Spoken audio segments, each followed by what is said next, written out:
দেশে না বাংলা সৌদিতে আপনি ছিলেন, ওইখানে আপনার যতদিন ছিলেন দীর্ঘদিন যাবতীয় আপনি ছিলেন, অতএব আপনার কোনো কম ব্যস্ত একটা অভিজ্ঞতা হয়েছে, ঠিক আছে। ওই অভিজ্ঞতা থেকে নতুন যারা যাবে, নতুন যারা এখন যাইতেছে, যারা প্রস্তুতি নিতেছে, তারা নতুন অবস্থায় তাদের কি করা উচিত বা নতুন অবস্থায় তারা কি করতে পারে, ঠিক আছে। ওখানে যাওয়ার পরে কারণ তারা তো ভাষা জানে না, কিছু জানে না, অনেক কিছু শেখার আছে, বোঝার আছে। ওই সুবাদে আপনি কিছু তাদের নতুনদের উদ্দেশ্য করে কিছু কথা বলেন দর্শকের নতুনদের উদ্দেশ্যে কথা হলো যে দালালের খপ্পরে পড়েন না কেউ, এটাই মূল কথা। আর আকামার বিষয়টা যখন যাইবেন, যার মাধ্যমে যাবেন, আকামার বিষয়টা ওইটা করে যাইতে হবে, কথা ফাইনাল করে দিতে। হ্যাঁ, যে আকামা কত দিলে দিব, বা ওখানে গেলে এই জিনিসটা অহরহ হইতে আছে, বেশি হইতে আছে যে আকামা প্রবলেম হইতেছে, ঠিকমতো আকামা দিতে পারতেছে না, বা সময় বেশি লাগতে আছে। এইটা হলো। আচ্ছা, এই সময় লাগার কারণটা কি?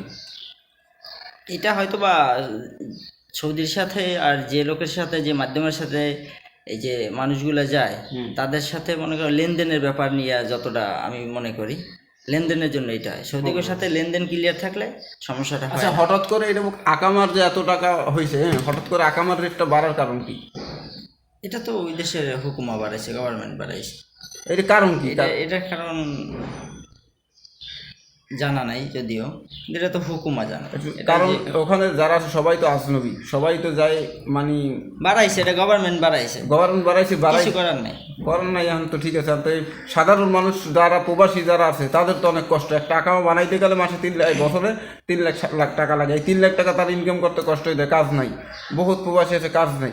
তো নতুন যারা যাবে তাদের এই কাজের ব্যাপারটা একটু আপনি একটু যদি বলে দিতেন। অন্য অপশন আছে, যেমন ওটারে বলে 4 ML একটা অপশন আছে, হ্যাঁ, যে ওইটাই তো কম লাগে, ওইটায় 6-7 হাজার বা 5-6 হাজারের ভিতরে হয়ে যায়, ঠিক আছে। আর যেগুলো আমেল আইডি আছে, আপনি বাংলা টাকা বলেন, রিয়েল বললে বুঝবে না দর্শক। না, রিয়েল হিসাব করতে হবে, ওইটা কত 2 লাখের ভিতরে হয়ে যায়, এরকম।